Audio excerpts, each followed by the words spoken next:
eee, penambahan, usulan tambahan 1,3, kalau dari saya no issue. Ini hanya kembali ke zaman dulu, 1,8 triliun. Sejak itu turun terus. Kalau Pak Menteri berhasil naik ini sejarah Pak, bisa naik kembali ke 1,8. Komisi 6 mendukung, ya. Saya pikir angka yang masuk akal, karena 10 tahun yang lalu juga sudah di angka itu. Bahkan 15 tahun yang berjuang, dibantu oleh teman-teman Banggar dan sebagainya. Di sini banyak teman-teman Banggar, ada Pak Kanang ini, menentukan Pak ini, harus digandeng nih Pak Kanang ini. Ya, jadi ini tokoh di balik yang memberikan pengaruh besar di Banggar.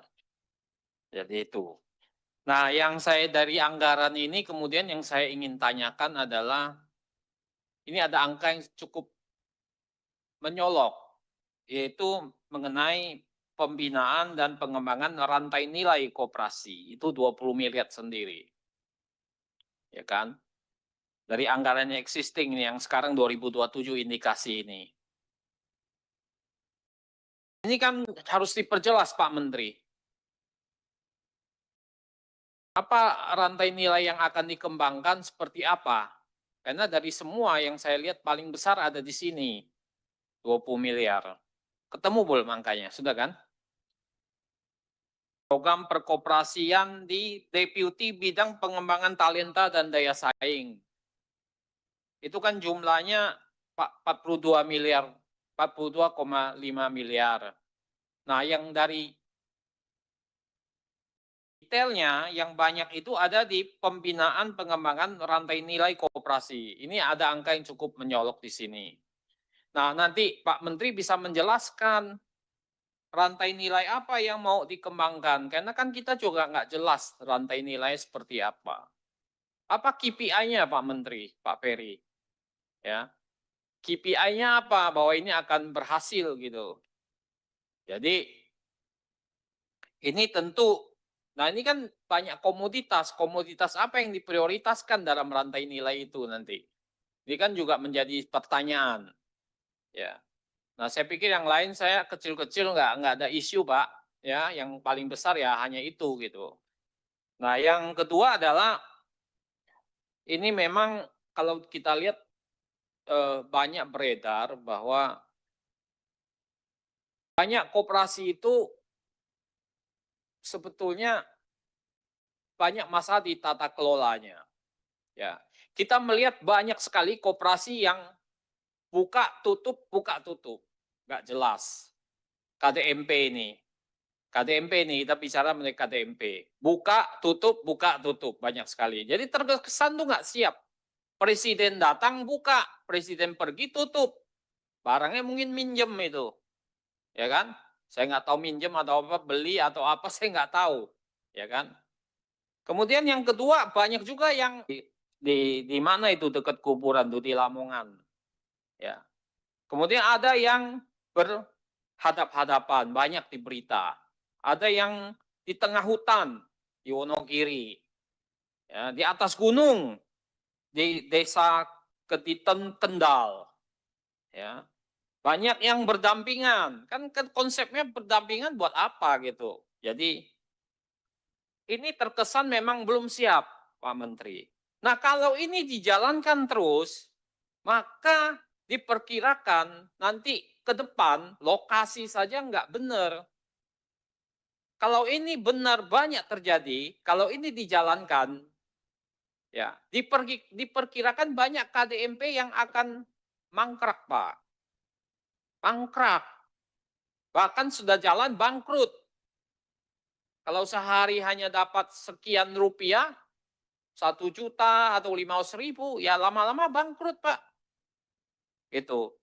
Nah maksud saya di mana, kenapa Kementerian Koperasi nggak melakukan verifikasi dan validasi sebelum buka, sebelum itu berjalan? Di mana fungsi koperasi di sini? Mestinya menjadi tugas Kementerian Koperasi untuk melakukan verifikasi dan validasi. Misalnya Ini dekat kuburan, Pak. Siapa yang mau beli di situ? Menjelang malam yang ada takutnya banyak hantu, Pak. Gak ada yang datang mau beli. Nah, ini kan harus verifikasi dan validasi oleh Kementerian Koperasi. Nah, yang hal-hal ini kenapa bisa lepas di atas gunung, misalnya, sepi sekali. Nah, ini yang menjadi pertanyaan kita. Ada nggak studi kelayakan bisnisnya sebelum dibuka? Atau ini hanya ngejar target aja? Hanya ngejar target, angka, wah sekian, sekian, sekian, 1061. Ntar ke depan berapa lagi? Padahal banyak yang nggak siap. FS-nya ada nggak? Nah ini kan mestinya menjadi bagian dari tugas Kementerian Koperasi. Maka di mana ini letak permasalahan ini? Kenapa bisa lepas dari pengamatan Kementerian Koperasi?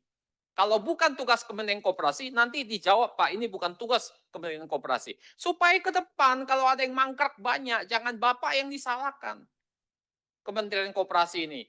Bu, ternyata diperiksa Kementerian Koperasi, Menteri Koperasinya yang nggak memberikan pengawasan dan pembinaan dengan benar. Maka kesalahan ini dilempar ke Kementerian Koperasi.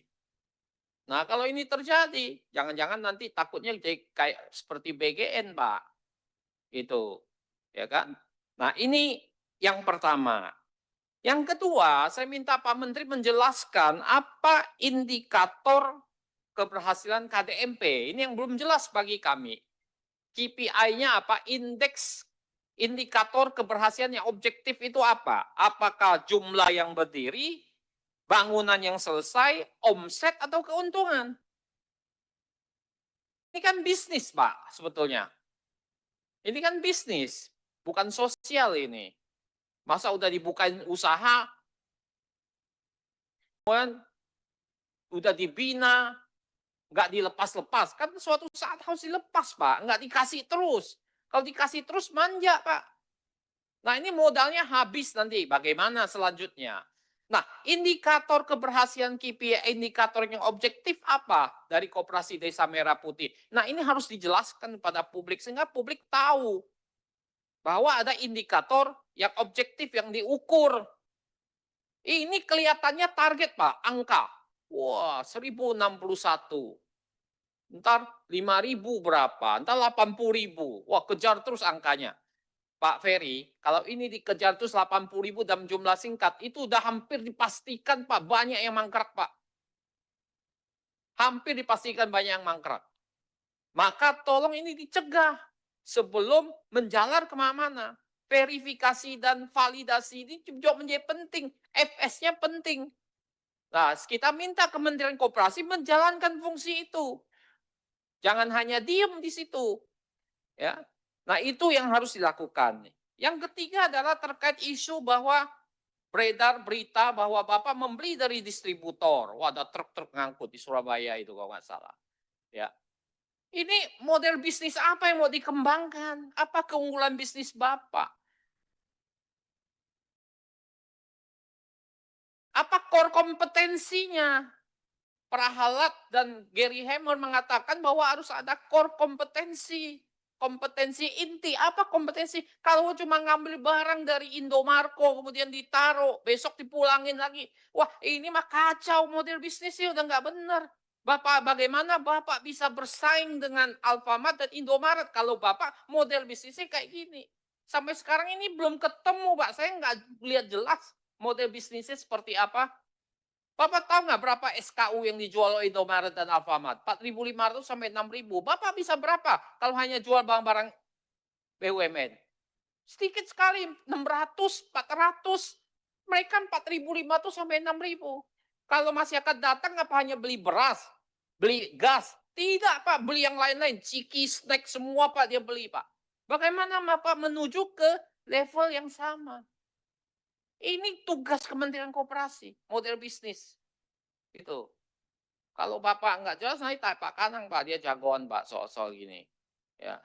Jadi, menuju ke sana roadmap-nya bagaimana? Ini belum lihat oleh saya. Belum kelihatan nih roadmap menuju ke sana. Untuk menciptakan keunggulan bersaing yang sustainable. Kalau kita bikin bisnis, harus model bisnisnya, Pak. The sustainable, Pak. Ini nggak kelihatan sama sekali. Nah, ini yang kita harapkan ke depan. Dibantu oleh Komisi 6, kita bisa bantu, Pak. Bapak jangan malu ngomong sama kami, ini banyak ahli-ahli model bisnis di sini, model apa aja, model bisnis, model politik, semua jago-jago di sini, Pak. Bapak minta bantu, kan teman kita semua, Pak. Jadi jangan diam, gitu. Nah, ini yang saya harapkan. Coba bisa nggak Bapak bersaing sama Indomaret, Alfamart? Untuk bisa hidup bersaing, Bapak harus menutup yang lain. Itu nggak boleh, Pak. Itu tidak sesuai dengan ekonomi Pancasila. Misalnya, Bapak mau buat ini dengan menutup yang lain, itu nggak bisa, Pak. Itu nggak sesuai dengan ekonomi Pancasila, Pak. Bapak harus bisa bersaing. Nah, menciptakan bisa bersaing, punya keunggulan bisnis, itu yang Bapak harus punya. Itu yang saya harapkan dari Kementerian Koperasi. Nah, ini saya ingin lihat roadmap-nya juga bagaimana. Saya ingin lihat ke depan, ya, nanti kita diskusi lebih lanjut. Saya pikir dari saya 4-5 poin itu Pak Menteri, ya ini hanya sebagai teman Pak.